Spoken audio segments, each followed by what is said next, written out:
I need you back. I never left. A man who needs no introduction. Let's welcome Calvin Dyson to James Bond Aficionado's debriefing session. Welcome, Calvin. How are you doing today? Hello, Brian. Thank you very much for having me on. It's a real pleasure, and I'm not doing too bad. I've just had a nice Sunday roast, and I'm just finishing off some wine, so I'm having a pretty good evening. How are you? Oh, you know what? Not too bad. I can't thank you enough for taking the time for doing this, and I know I've been following you since My Weekly Bond, and the fact that I decided to drop a follow of yours on your direct Instagram and your personal Facebook, which I apprecially accept you for following me back on both. So my pleasure, really. Honestly, it's a real honor to have you on today.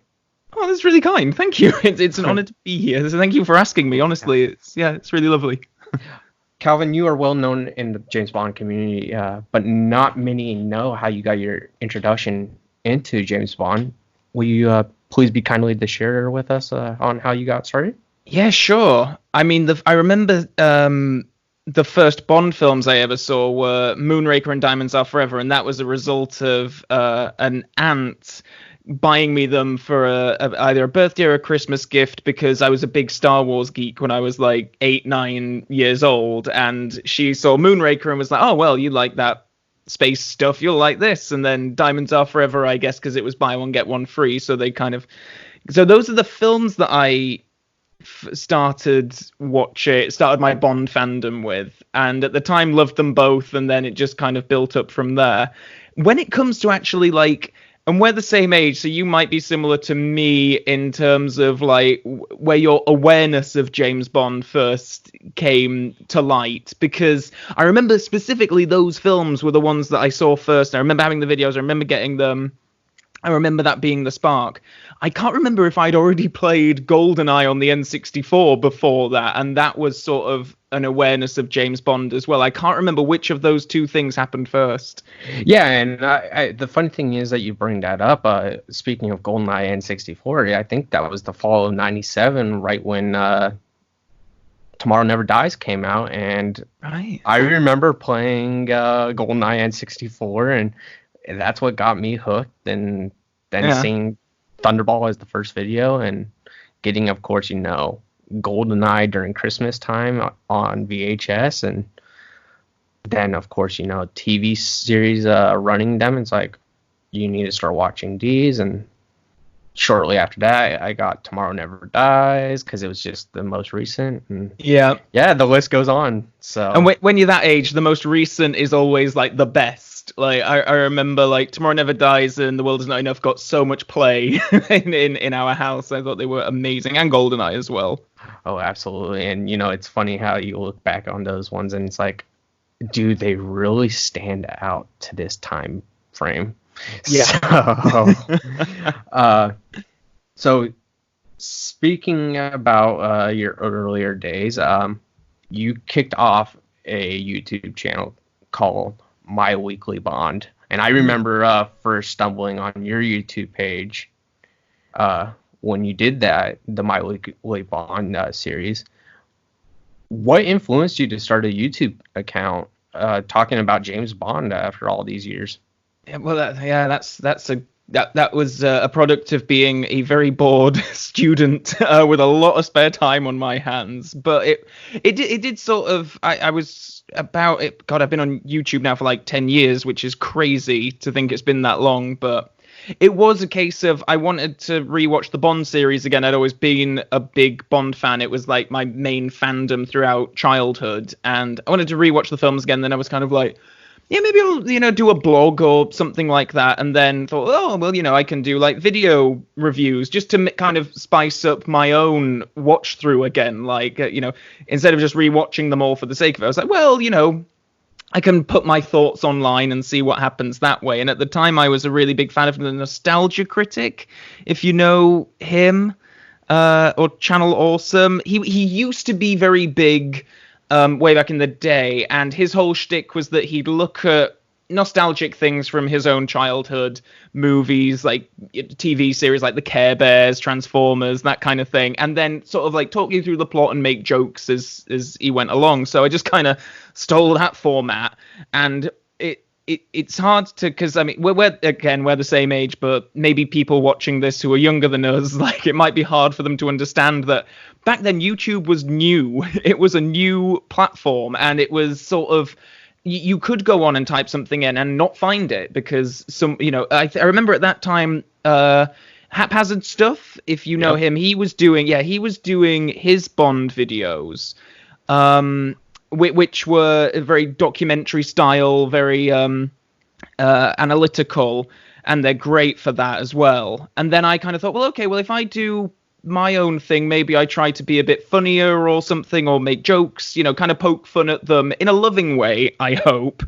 And so that was just how that got started, and it was a weekly series, My Weekly Bond, so it was like one review of the films every week. For a while anyway, and then doing one a week when you're in your final year of university, it's like, Jesus, it's too much. So that kind of ended up stopping, and then I was sort of like stopping and starting. Then the last couple of years, it's just been kind of in a good place where I could make a lot of content for YouTube, and it's fun. It's a hobby. Oh, absolutely, and that's what I've gathered from making these interviews with, for instance, like Joe Darlington. Love my that friend video, Chris by the way. Yeah, thank you so much, by the way. Chris Morales, that one Bond guy, which if you haven't checked him out, you highly should. Oh, I have. Yep. And your videos with Ladies Who Bond as well. Yes. The three of you together. It was, Thank you. And I've been, funny thing is, I've actually been doing the editing myself. Like, it's not per se yet because I'm doing it all on my iPhone, unfortunately. Oh, you're editing on your iPhone? Yeah. I didn't even know that was possible. Oh yeah, there's iMovie on your iPhone. God, I didn't know that. But that because when I started my YouTube videos, I was using Windows Movie Maker for like editing, which is just like, oh God, how was that? Oh, you can possible? tell the eyes are bleeding. But like I said, I remember those earlier videos of you, and of course, your Joe's and I reaction. It's like, oh, Calvin looked like such a baby. And it's like, and the funny thing is, we can still see some of those earlier videos on your YouTube channel, which I will post in the link down below. Which, it's funny that you really have aged over them. And it's like, he's been doing this for such a long time, and he's still going strong, which, congratulations on that, by the way. Thank you. That's very kind. So, what are some of your top 3 videos that you look back at doing on your YouTube channel, do you think?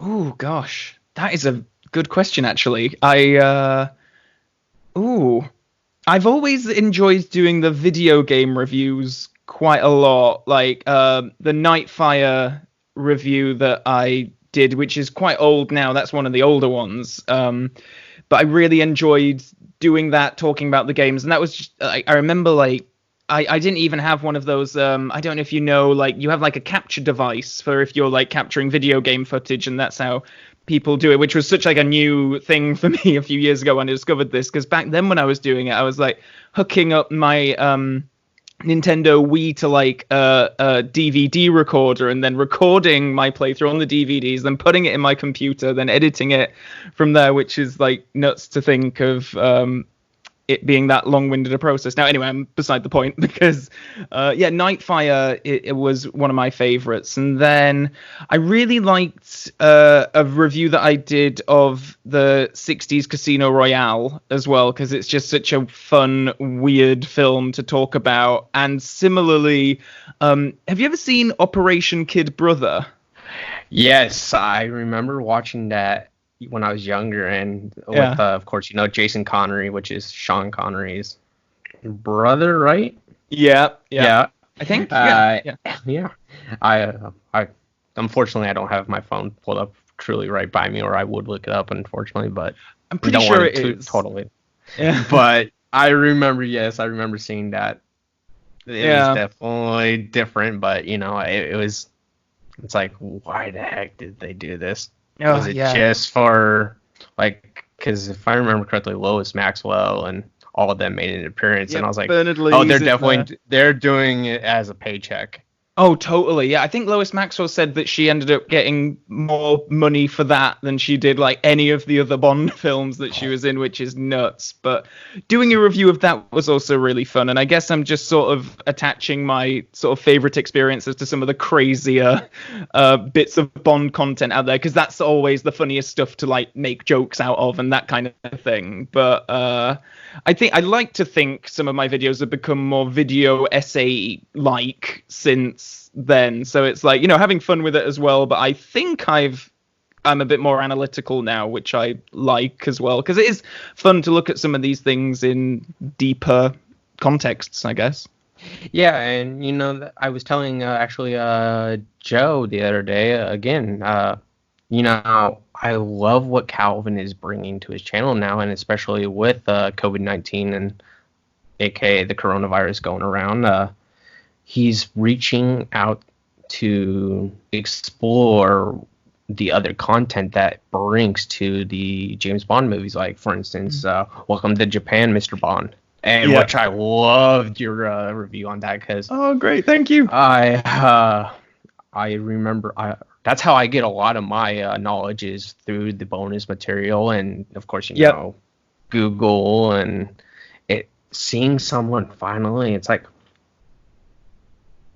Yeah, okay. About time someone finally realizes there's additional bonus material out there that truly needs to be discovered. Yeah, I mean, some of that stuff is just like, there's the video as well on the Live and Let Die DVD of like Roger Moore playing James Bond on the Millicent Martin show like before, and it's just like the Ultimate Edition DVDs, the Blu-rays as well. They're so great for that archive content where they just put it on there, and it's like, this is ridiculous, you know, this is insane. And it's good to talk about that kind of stuff, because it is quite niche, but at the same time, I think there's a lot in it that is of value. And I was surprised actually reading the comments for that video, like quite how many people were sort of like, oh, I've never heard of this or seen this before. This, you know, this is new. And I'm like, don't you look at the bonus features? It's like, I've watched everything on all of those Blu-rays like 3, 4, 5 times over. And I'll be frankly honest with you. I have never watched like an audio commentary until about a month ago. Oh, no way! Which one did you start with? I started, of course, with Dr. No. Very good. I thought that was the only way to truly do it. But you know, hearing Terrence Young's perspective, Lois Maxwell, it's just mind blown what everybody truly thought when they were filming the movie, and how Lois thought, oh, Sean was a charmer on set. He would be like, flirting off and on set. And it's like, okay, you can definitely see that. So, have you ever heard, back when Laserdisc was a thing, they did some audio commentaries for Dr. No from Russia with Love Golfing. Have you heard those? Yes. Oh, brilliant. I have. Oh, that's amazing. Yeah, they're crazy. And I remember when Laserdisc was pretty much the Blu-ray of that time. And then when you pull them out of the big giant slip covers, you see this giant disc, and it's like, okay, what the heck, really? I think those audio commentaries are really interesting. I think they're referred to as like banned these days, and I don't know if they're technically banned, but they certainly haven't appeared on anything else since. And when you listen to those, it's like some of the things like Peter Hunt, who was the editor, he just some of the things he talks about of just like, oh yeah, we didn't have any footage for this, and I had to go and find this thing, and then like it's kind of crazy like what stuff is revealed on those commentaries in particular. So if people can seek them out, I know they are out on the internet, I would highly recommend that. And you know, the funny thing you bring up about that, do you think and we know a lot of people do know you as a Disney nerd, and we've talked about it before, how Disney Plus just got released to the UK, and how we know Disney all has a vault. Do you think the James Bond movies, Eon or over at Pinewood has a vault of all these scripts and such, or any other archive footage out there? There must be. I always like. I mean, we know for a fact that they definitely shot that alternate ending for Quantum of Solace, which had Bond going and killing Mr. White, and it's like that footage exists somewhere. And I mean, you see it in like little snippets in the behind the scenes, like documentaries and stuff on the Blu-rays as they are, and it's like, oh wow, these outtakes, these rushes, they probably do exist somewhere. And some of the things come with like deleted scenes and extended footage, but not all of them. And I think it would be quite fascinating to see all of that stuff. And the funny thing, you bring that up, and I brought this up. Yeah. And of course we're going to get that Being James Bond documentary. Yeah. I'm wondering if it's finally going to be attached to that. Oh, that would be interesting. Yeah. I never thought about that. I've really not looked that much into that. No, and I haven't either, but all I know is that they're going to show his test, Daniel's test screening, and that's all I really know. And I'm like, oh, I can't wait to watch that part. Oh, yeah. But it's like they must have all of those tests like somewhere. And again, you can see snippets of them on like James Brolin's and Sam Neill's on some of the behind the scenes stuff on the Blu-rays. And yeah, I would be fascinated to see all of the Bond's audition tapes if they exist. Like, I'm sure that Brosnan's must be somewhere and Dalton's, because it's not that long ago. Well, the question is, I wonder if they've used if they didn't even test Brosnan again in the 90s, or if they said, oh, hey, you know what? We know what you did in the 80s. Yeah. We know you've been Remington Steele during this time period. You got the part. Yeah, maybe. I mean, maybe it was just like, we know we're coming to you like 7 years late about this, but please come back. Yeah. Which was definitely a ballsy move on their point. And oh, yeah. You might agree, but at the same time, you might disagree. Do you think Pierce was the right hiring at the time compared to the likes of, Sean Bean was, of course, rumored. Let's see. Oh, why am I drawing a blank on his name? Sean Bean, Mel Gibson. The list goes on with, Ray Fiennes. Oh, God, yeah. Oh, what's his name? He was actually in Doctor Who. He was in the Christmas special or the TV version, the movie version. I can't remember. Why am I drawing a blank? I've met him. I just can't remember his name. Oh, I don't know. Curly haired. Oh, why is it? It'll come to me. Oh, Adrian Turner? Not Adrian Turner. No. No, you're doing far too young then. I don't want to have to look it up right now, unfortunately. That's okay. If it comes to you, yeah, cut me off. I know. I will. But continue. I'm a huge Brosnan fanboy anyway, so I love the guy, so I'm just happy that he was in that role at that time. And maybe if it was someone else, maybe having Brosnan in it would have been inconceivable, because you do kind of, and we grew up at the same time, so we probably have that same affection for him, because whoever your Bond is when you're in your formative years and when you're sort of becoming a fan of the franchise, that does always stick with you.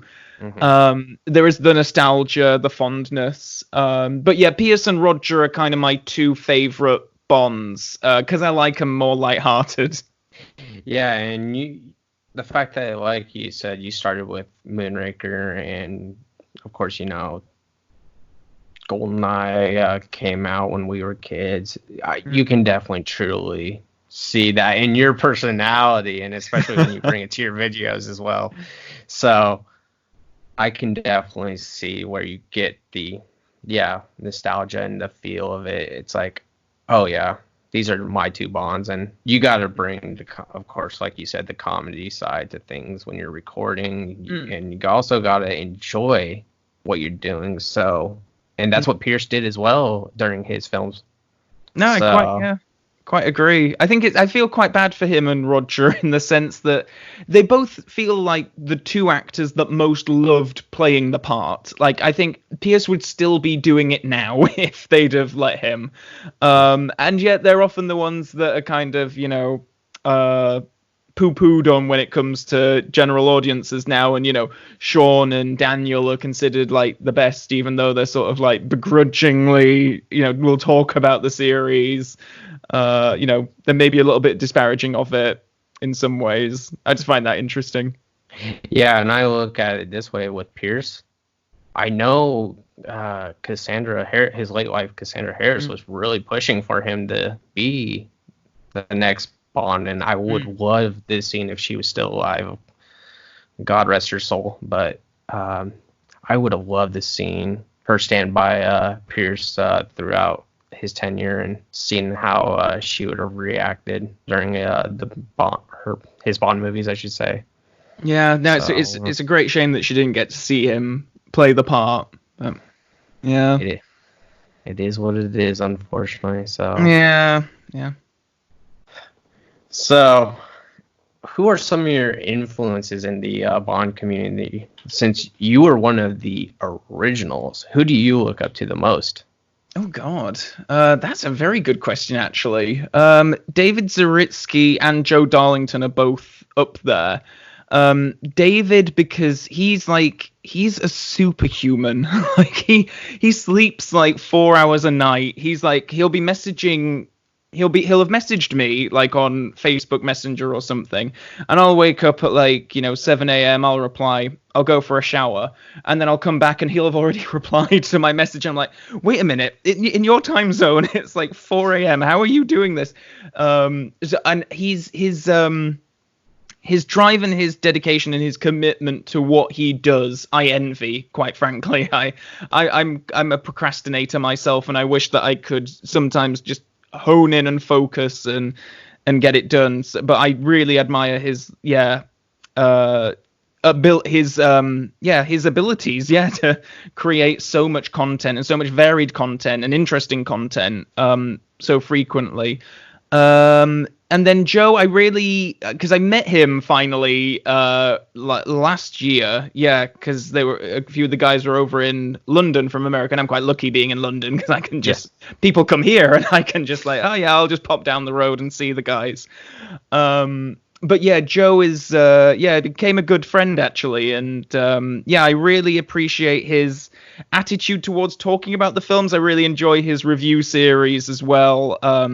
It's that kind of nice, poking fun at it, still praising it, still, maybe damning it in a few places, but it's always like a light-hearted, fun conversation, and that's kind of the kind of conversation that I like to engage with and listen to. Those guys are really up there, and then Dutch Bond fan I'm a big fan of as well.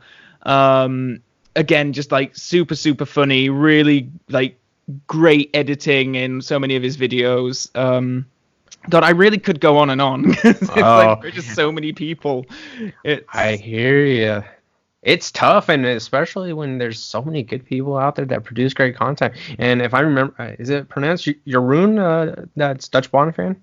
Oh, Jeroen, or he pronounces it, I know, similar to Jeroen Krabbe. Thank you. Jeroen. I've often tried to avoid saying his name. I agree. Always. That's what I hate about my Instagram live streams. It's like, I can't make out your name. I'm sorry, but hi. Apologize for the delay, mispronunciation, everything. I'm so sorry. But those are some fantastic people, and you're lucky that you've gotten to be close with them, and and that's what really I'm here about as well, talking Bond, enjoying everybody's company around the Bond community as well. And I'll tell you this again, I've appreciated your content since my weekly Bond, Joe Darlington, since his first initial podcast, and since Casino Royale, David Zaritsky, when he did his James Bond lifestyle in the Bahamas, and then it led to the Frugal Bond series, and it's crazy to see how this community really is, because there's a lot of great people out there, and they're so kind-hearted toward one another, I should say. I think that's true, actually. Like, I've made some really good friends out of it, and honestly, I've got David to thank a lot for it, really, because for the longest time, it wasn't necessarily making a choice, but because, like, putting the videos up on YouTube was just, like, my own personal, like, if I'm bored, I'll just, edit something and put videos up and all that kind of stuff, and I never really engaged all that much with other people in the community, as it were, and it was really David who kind of was kind of like introduced me to people, and I felt like I sort of got more involved after me and him made a video together. He had me on his Bond community series on YouTube, and I think I was just in a place where I was kind of okay to do that, and kind of put myself out there a bit more, because I am quite introverted naturally anyway. But even like AJ Chowdhury and Mark O'Connell, who have written great books about Bond, I'm happy to call them friends now as well, and meeting them through going to events and stuff. It really is a very warm and friendly bunch of people. Mm-hmm. And let me ask you this, since we're on the topic of David Zaritsky, and did he have an influence on you on buying that Die Another Day turtleneck from Enfield? It's the Spectre turtleneck that I have. Oh, it's the Spectre turtleneck. Yeah, it kind of looks like the Die Another Day one. That's the reason why I'm just saying. And the GoldenEye cable knit one as well, which are really lovely jumpers, I must say. But honestly, it is through watching a lot of David's stuff that I'm kind of like, oh wow, yeah. I mean, God, I don't even own a proper bow tie. Like, I've owned a clip-on. I've never even tied a proper bow tie before. I don't know what shirts to wear with this. I don't know what watches to wear with what and all that kind of stuff. So that is good for me to learn a lot of new stuff as well. So I really do, appreciate all of his videos on the style. Yeah, and that's a good thing with even Pete Brooker, Tailors with Love, and Matt Spacer, Bond Suits. Yeah. They provide great content. If you don't know what to wear with what, I bet they would feel free if you hit them up and say, hey, can you give me some advice? Can you, and they'd probably give you the best advice they can. And if not only Peter, if he's didn't know, he'd probably pass you on the mat. Yeah. No, very, very true. Yeah. So let's talk a little bit about No Time to Die. Oh, okay. It's a tragic that it got postponed due to COVID-19, and it was about at the time we're recording is when everybody was coming over for Operation Barracuda, and of course the UK release is coming around the corner originally. Yeah. What are some of the scenes that you were looking forward to the most and that you have seen from the trailers? Oh, I was really looking forward to all of the stuff in what we assume to be Safin's lair. Like, I think to have like proper classic big Bond villain lair again, I'm quite excited about. I guess that Blofeld had one in Spectre, but I'm not the biggest fan of that film, and I think that as far as lairs go, not the greatest. A lot of white rooms and people on computers, not the most impressive of things. So I'm really looking forward to that. The whole what we assume to be the pre-title sequence in Italy, I think that looks very exciting. There's a lot. I mean, it's been that long since we had a new Bond film. It will be 5 years since Spectre, like in November when No Time to Die comes out, and that's just nuts to think that I'm literally any scene. It could be just Daniel Craig sat on a bench in silence for 10 minutes, and I would be like, "This is the best thing." It's been that long since we've had, any new Bond. What about you? Any scenes like stick out for you? The Jamaica scenes. Especially him wielding that harpoon gun. That's what stood out the most to me. I was like, the question is, someone has to be sitting in his villa or or Lanai in a sense, just because he's looking through that window. That's true. Who's sitting in there? That's the question. Is it Felix or is it somebody else?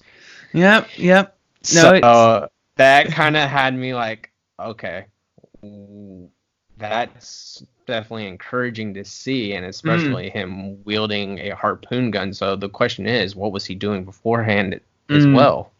Are we going to see some snorkeling, or are we just going to him getting some like fresh fish from the water? Yeah. And of course, we see him sailing in, so that's going to be interesting. Yeah. The Matera scenes are going to be, I would assume, pretty intense because he's visiting Vesper's grave. Was it confirmed as Vesper's grave? I think MI6 HQ actually confirmed that it was going to be. I should really have known that. Right? But it's okay. I'm not going to blame you on that one. I'm looking forward to the whole, and then like you said, Safin's lair, that great above it, and when you actually see it, it makes you wonder: is it really Dr. No, or is it? Well, I was going to ask actually. Yeah, where are you standing on the whole is Safin Dr. No thing at the moment? Because I flip flop. I have a feeling I'm gonna lose a lot of followers, but it's all good. I'm starting to stand by. Yes, I think he truly might be, but and especially with the speculated runtime. Oh right, okay. I could potentially see it, and I could potentially seeing him also Safin killing Madeline. If there's some sort of emotional attachment between, let's say, Dr. No and Madeline. Yeah, definitely. I'm still kind of in the frame of mind that I think he's going to be called Safin, but I think he is going to be a combination of unused Fleming villain elements, and of that, because I read all the Flemings quite recently, so it's quite fresh in my mind, and the stuff about Dr. No that wasn't used in the film, and then about Blofeld, you live twice, that wasn't used in the film, the equivalent. So I'm wondering, because they're being so obvious about it, like with Rami Malek being like, I'm not playing Dr. No or anything on chat shows, and it's like, how can you say that? I just assume that it has to be a bluff, but who knows? Oh, and we won't know until, unfortunately, November, and I would assume it's dropping in October. Is it November for you guys in the UK now, or is it going to be October? No, I think it's early November. I think it's November 12th. Yeah, I might be wrong. How did you, like, when you heard the news, like, how long did it take you to kind of accept it? Because I feel like I heard it at work, I came back and made a video about it, and by the time I was sat down eating my dinner, I was like, yeah, okay, actually, that's digested. November is the time. At first, I thought it was a total gut punch. I'm not going to lie. Oh, yeah. I really did. And I had bought the tickets already to go see it. Yeah. And I was like, oh, great. I've been watching Casino all the way leading up to Spectre, just to refresh my mind of the Daniel Craig movies. And unlike I watch them still religiously to this day, just to build up new knowledge. But I was definitely hurt. But, at the same time, it got better over time, and it's like, it's part of this time right now. We're going through something really tough, and it'd suck if a lot of people would say that we're unsymptomatic at the movie theater, and then a few days later getting sick from it. So I started to appreciate that it's going to be okay. Yeah, it's going to be okay. I think that at the time, I feel like I was somewhat on the fence. I was kind of like, well, time will tell if this was a good decision or not. It was hard to say on the day of the postponement, like, yes, they've done the completely right thing here, because it could, who was to predict that it would go like it did? And obviously now it's like, yeah, cinemas are shut here, certainly. There's no mass gatherings. Everyone's working from home, staying inside. You're only allowed outside like once a day for a brief bit of exercise. So obviously it was like the right decision. And I'm glad that they took the initiative on it, really, because it's weird to think now that Bond was the first film to do that. The others were kind of just following on from Bond, really, like Mulan, Invisible Man, whatever they might be. Yeah. I'll be honest with you, I was really looking forward to Mulan. Yeah. So I as well, but it's like they say, time heals all wounds, and let's hope that the delay again per se, because it pays off for them. And Universal took a big hit. And all movies have, but Universal and Eon is taking a huge hit. Oh, totally. And they're gonna have to recoup in the box office big time, because Spectre didn't gross much after the budget they paid for that.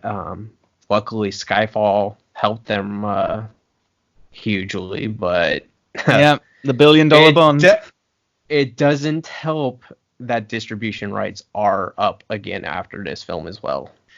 Yeah, that'll be interesting. It's so weird to have like such a major franchise so sort of at the mercy of shares and these big conglomerates just kind of merging and making deals and then moving away. I can't think of any other property that's sort of that way, really. Maybe King Kong, I don't know.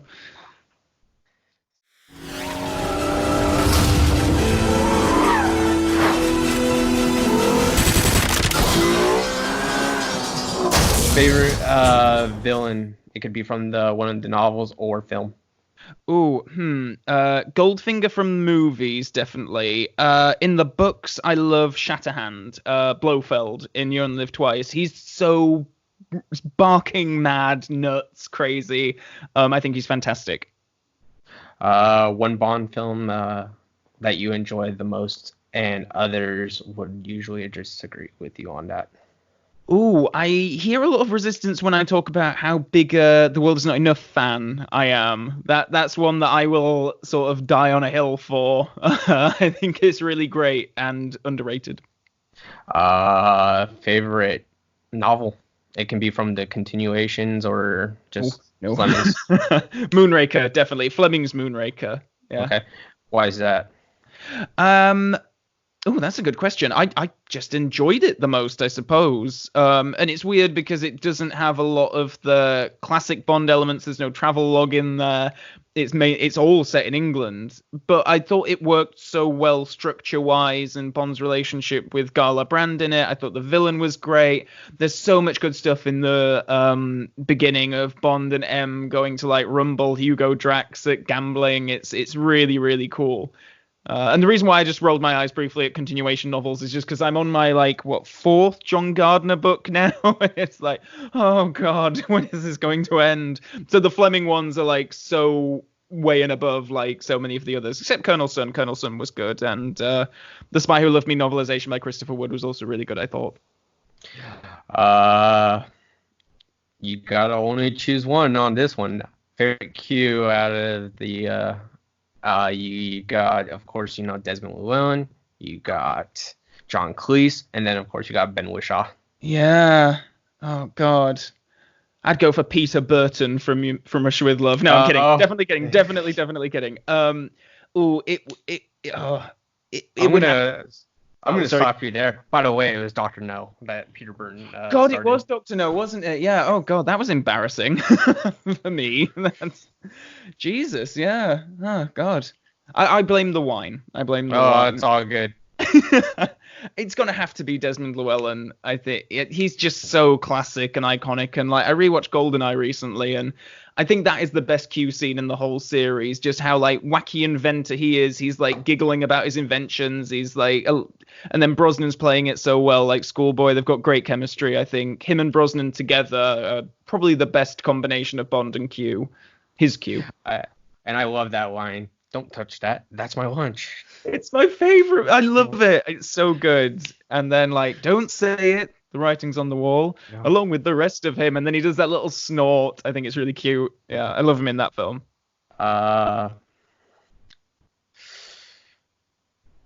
Favorite music soundtrack? Ooh, World Is Not Enough. David Arnold. Love some David Arnold. Favorite gun barrel sequence? Oh, Brosnan's definitely.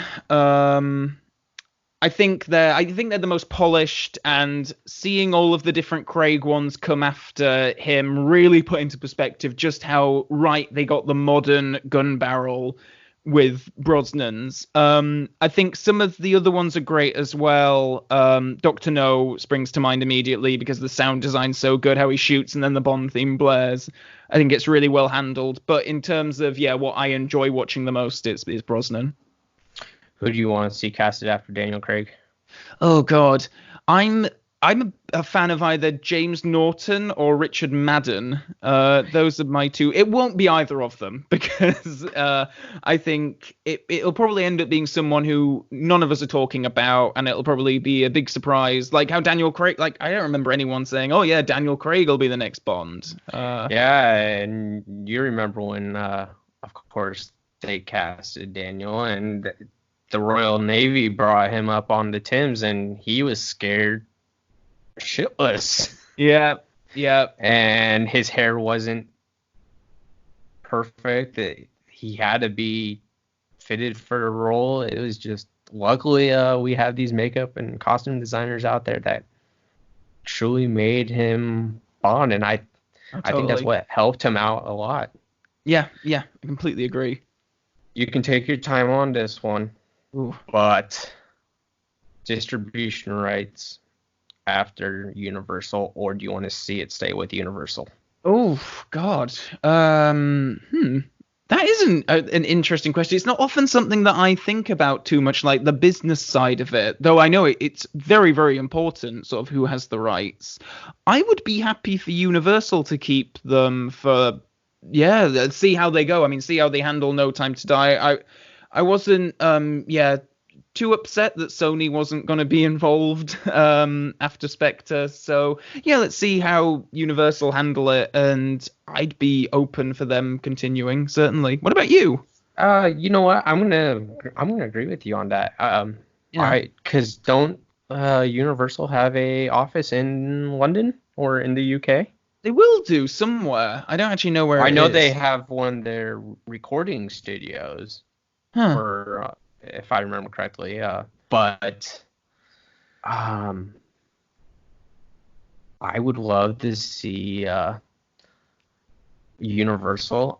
When Sony was announced that they weren't coming back, I was like, thank you. It was a disaster. What happened with Spectre? The script getting leaked, and of course, I think it was Amy Pascal. She decided to resign, and just they were making a lot of poor decisions after Skyfall was such a huge success. And I was like, thank you. Yeah. And it's like, and Universal's, of course, famous for Indiana Jones, Back to the Future. The list goes on with their movies. And, no, Paramount has Mission Impossible, but Universal has a good reputation behind them, and I could definitely see Universal having it full term. And Universal have done really well with, I think it's their most lucrative franchise, Fast and the Furious, which has just gone from strength to strength. And it's amazing to think how that series has become this huge billion-dollar hit based on what it started out as. And so I think that shows that they know how to handle their fun, big-budget action franchises very well. So, yeah, that's good. Well, and I think that's where they got a lot of their well, I think for No Time to Die, they took the examples from that and they said, oh, let's throw a BMW engine inside the DB5 and give it some hype Yeah. up. So, let's give you two more real quick. Okay. Favorite Q branch, favorite Q branch gadget you'd want to have. I love a laser watch. I don't know what I would use it for in my daily life, but in GoldenEye and in the games, it was always just so fun to like have the laser watch. Yeah, I love that gadget. Oh,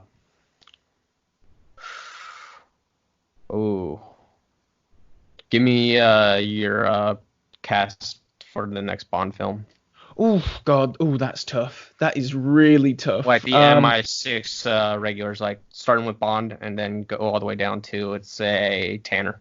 Well, Bond, I would quite like James Norton or Richard Madden, as I've already said. Q, I would actually really like Ben Whishaw to keep on going with it. I don't think he will, but I would like a Q to continue because that is a role that you can just keep one actor in. I think M and Moneypenny have to kind of change with the flowing times, but Q can always be a constant and it keep on evolving. So Ben Whishaw as Q. As M, I would like to see another female M, because I love the Judi Dench, Brosnan, Daniel Craig relationship. I think it works so well when James Bond's boss is a woman. I think it gives it a spark, and I really like that.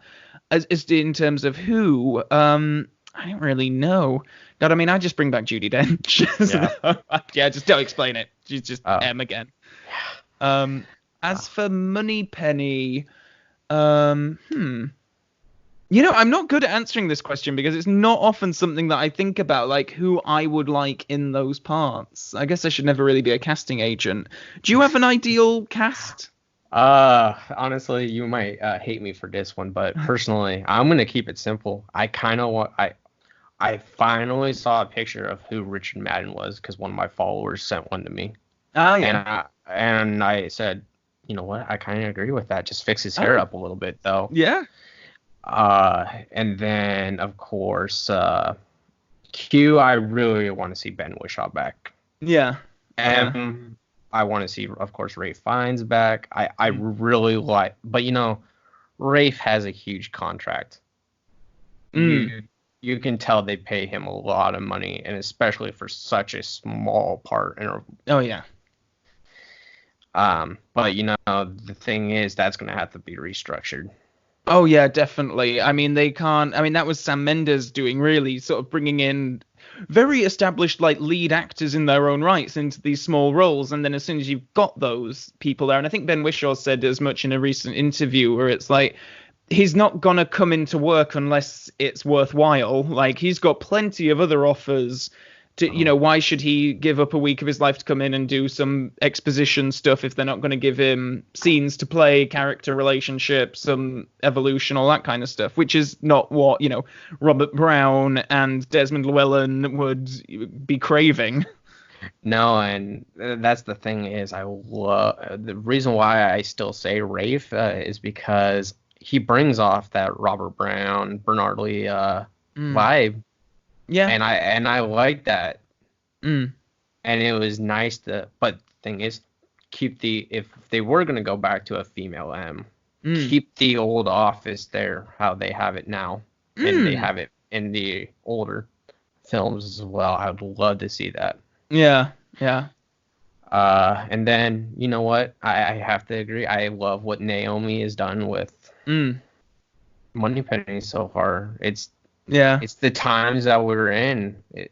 She's done fantastic. So that's all I really have to say. She just recast Bond. That's the main thing to it. So, Calvin, I want to thank you once again for making an appearance for today. I can't be any more thankful. So thank you so much for taking time out of your evening for doing this, and hopefully we'll get to talk soon, and maybe one of these days, if I'm ever across the pond, we'll have to have a pint or something and definitely just, talk Bond. Yeah, So, no, when planes start flying again, Exactly. hopefully that will happen. But thank you so much for inviting me on, and it's just been good like chatting. Even if we weren't recording this, it would have been like fun anyway. So thank you very much. absolutely. For Brian Levesque, for James Bond Aficionado, I want to thank once again Calvin Dyson. Go check him out on YouTube, Instagram.